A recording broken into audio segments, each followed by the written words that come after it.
নমস্কার, কেমন আছেন সবাই? দে ফ্যামিলি ব্লগে আপনাদের স্বাগত জানাই। চলুন আমরা একটু সবাই মিলে ঘুরে আসি নালন্দা বিশ্ববিদ্যালয়। এই নালন্দা বিশ্ববিদ্যালয় কবে এখানে স্থাপিত হলো, কিভাবে এগুলো স্থাপিত হলো, এর বিষয়ে আপনাদের সাথে কিছু আলোচনা করা যাক। চতুর্থ শতাব্দীর শেষের দিকে অথবা পঞ্চম শতাব্দীর প্রথম দিকে স্থাপিত হয়েছিল এই নালন্দা বিশ্ববিদ্যালয়, যা ছিল তক্ষশিলা সর্বাধিক প্রাচীন বিশ্ববিদ্যালয় এবং প্রথম আবাসিক বিশ্ববিদ্যালয়, যা প্রতিষ্ঠিত হয়েছিল গুপ্তরাজ বংশগুপ্তের এবং গুপ্তরাজের প্রথম চন্দ্রগুপ্ত অথবা সমুদ্রগুপ্ত এই প্রতিষ্ঠিত করেছিলেন বলে ঐতিহাসিকরা ধারণা করে থাকে। চলুন এবার আমরা নালন্দা বিশ্ববিদ্যালয়ের ব্যাপারে বিস্তারিতভাবে জানি। নালন্দা বিশ্ববিদ্যালয় ছিল বিহারের রাজগীরে। নালন্দা ছিল মূলত একটি গ্রামের নাম এবং নামকরণের অনেকগুলো ধারণার মধ্যে একটি ধারণা হলো নামানুসারে নালন্দা বিশ্ববিদ্যালয়। নালন্দা শব্দের অর্থ হলো দানের অকৃপণ, বিদ্যাদান ও বিস্তারণ। সত্যি অকৃপণ ছিল। মাঝামাঝি সময় নালন্দা বিশ্ববিদ্যালয় বৌদ্ধ সম্রাট দ্বারা এবং বাংলায় পাল দাদাদের দ্বারাই পরিচালিত হয়। জানা যায় নালন্দা বিশ্ববিদ্যালয় পুরো কমপ্লেক্সটি লাল ইট দ্বারায় চওড়া ও উচ্চতায় সুরক্ষিত ছিল। বিশ্ববিদ্যালয়ের ক্যাম্পাসটি ছিল 15 বর্গ কিলোমিটার বিস্তৃত। 10% খনন করা হয়েছে, বাকিটা মাটির নিচে ঢাকা আছে। 420 সাল থেকে 430 সালে ধর্মশিক্ষা ও পারিবারিকভাবে যে শিক্ষা চালুই হয়নি, তখন সেই সময় এই নালন্দা বিশ্ববিদ্যালয়ে 10,000 ছাত্র ও 2,000 শিক্ষক নিয়ে সুপ্রতিষ্ঠিত হয়েছিল। নালন্দা বিশ্ববিদ্যালয়ে চিত্রকৃত ও আলোকিত ভবনটি ছিল এর লাইব্রেরি। লাইব্রেরির ভবনটি 9 তলা উঁচু ছিল। ওই সময় বিশ্ববিদ্যালয়টিতে শব্দবিদ্যা, হেতুবিদ্যা, চিকিৎসাবিদ্যা, দর্শনশাস্ত্র, ধর্মশাস্ত্র, বৌদ্ধ ধর্ম, জ্যোতির্বিজ্ঞান, গণিত, শরীরতত্ত্ববিদ্যা, সঙ্গীত, চিত্রকলা এই সকল বিষয় পড়ানো হতো। এবার আমরা জানব নালন্দা বিশ্ববিদ্যালয় কিভাবে ধ্বংস হয়েছিল।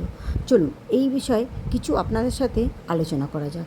ভারতে অনুপ্রবেশের পর প্রভাল অসুস্থ হয়ে পড়েন তুর্কি হানাদার মোহাম্মদ বল বখতিয়ার খলজি। কোনো ঔষধে পরিত্রাণ না পেয়ে মন না চাইলেও অবশেষে উপস্থিত হন বিহারে নালন্দা বিশ্ববিদ্যালয় বৌদ্ধ ধর্মে। শর্ত একটাই, চিকিৎসা করতে হবে, কিন্তু কোনো ঔষধ খাবেন না তিনি। নালন্দা বিশ্ববিদ্যালয়ের এক পণ্ডিত কোরআন পড়তে দিল তাকে, তাতেই ঘটল ম্যাজিক, সুস্থ হয়ে উঠলেন তিনি। এরপর নালন্দা বিশ্ববিদ্যালয়ে দাউ দাউ করে জ্বলে উঠল আগুন।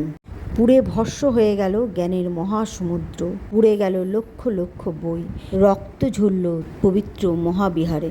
তুর্কির হানাদাররা নির্মমভাবে হত্যা করলেন নালন্দা বিশ্ববিদ্যালয়ের মহাপণ্ডিতদের। কিন্তু কেন নালন্দা বিশ্ববিদ্যালয়কে ধ্বংস করেছিলেন মোহাম্মদ বিন বখতিয়ার খলজি? আজ থেকে প্রায় 800 বছর আগে একদিন এক সন্ধ্যায় বৌদ্ধ মহাবিহারে শোনা গিয়েছিল শঙ্খ ছুটন্ত ঘোড়ার পায়ের শব্দ। ভিনদেশি তুর্কি হানাদার বখতিয়ার খলজি আর তার সৈন্যদের নিয়ে এসে পৌঁছালো আমাদের এই নালন্দা বিশ্ববিদ্যালয়। আচার্যের অনিচ্ছায় যে মহাশিক্ষার প্রতিষ্ঠানে প্রবেশের অনুমতি পায় না, যে দেশ বিদেশের মহাজ্ঞানীরাও সেখানেই ছোটাছুটি করতে শুরু করলেন বড় বড় অস্ত্রধারী তুর্কি সেনার। তখনই নালন্দা বিশ্ববিদ্যালয়ে উপস্থিত হলেন আচার্য পণ্ডিত। তিনি জিজ্ঞাসা করলেন এই তুর্কি সেনা যুদ্ধ করার কারণটা। তিনি তখন বললেন, মোহাম্মদ খলজি যখন উত্তরবঙ্গে হামলা চালাচ্ছিলেন তখনই অসুস্থ হয়ে পড়েন তিনি। উত্তরবঙ্গে তুর্কি চিকিৎসা ব্যবহার করেছিলেন। তবে তাতে খুব একটা লাভ হয়, আরও উল্টে অনেক অসুস্থ হয়ে পড়েন তিনি।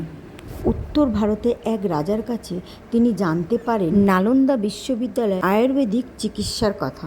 রাহুল শ্রীভদ্র চিকিৎসার পরামর্শ পান তিনি।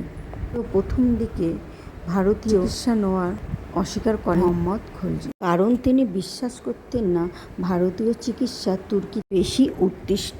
সেই কারণে তিনি চিকিৎসা নেওয়ার নিষিদ্ধ করেন।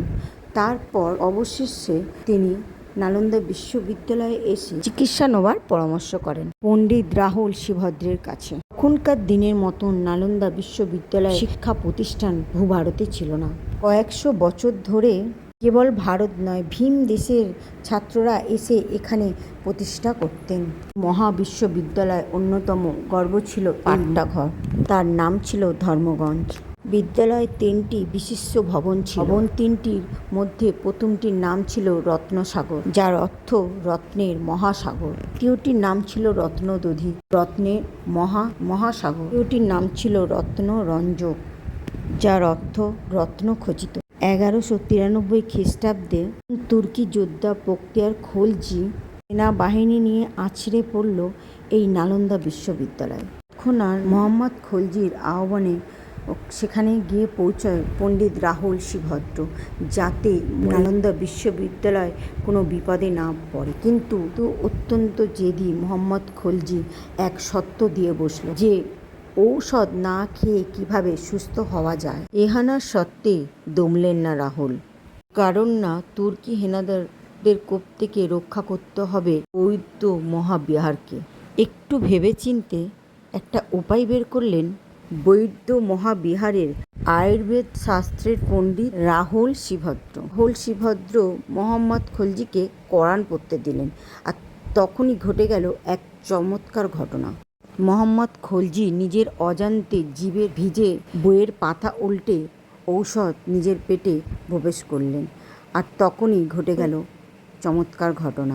সুস্থ হয়ে গেলেন মোহাম্মদ খলজি। ক্রমে তিনি পুরোপুরি চাঙ্গা হয়ে উঠলেন। কিন্তু রেহাই পায়নি বৌদ্ধ মহাবিহার। আগুনে নেলিন্দের শিখায় গিলে খেল নালন্দা বিশ্ববিদ্যালয়। নালন্দার পাঠ্যাগারের লক্ষ লক্ষ বই শেষ হয়ে গেল। নালন্দা পাঠ্যাগারে আগুন জ্বলল টানা 3 মাস ধরে।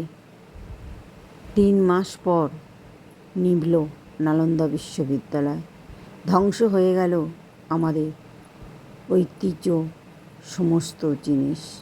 এই নালন্দা বিশ্ববিদ্যালয়ে ধ্বংস ও প্রতিষ্ঠান বিষয় আমার যতটা জানা ছিল আমি আপনাদের বললাম। এরপর আপনারা আমার ভুল হলে সেখানে কমেন্ট করে আমাকে সংশোধন করে দেবেন। আজকের ভিডিওটা এই পর্যন্ত। সবাই ভালো থাকবেন ও সুস্থ থাকবেন।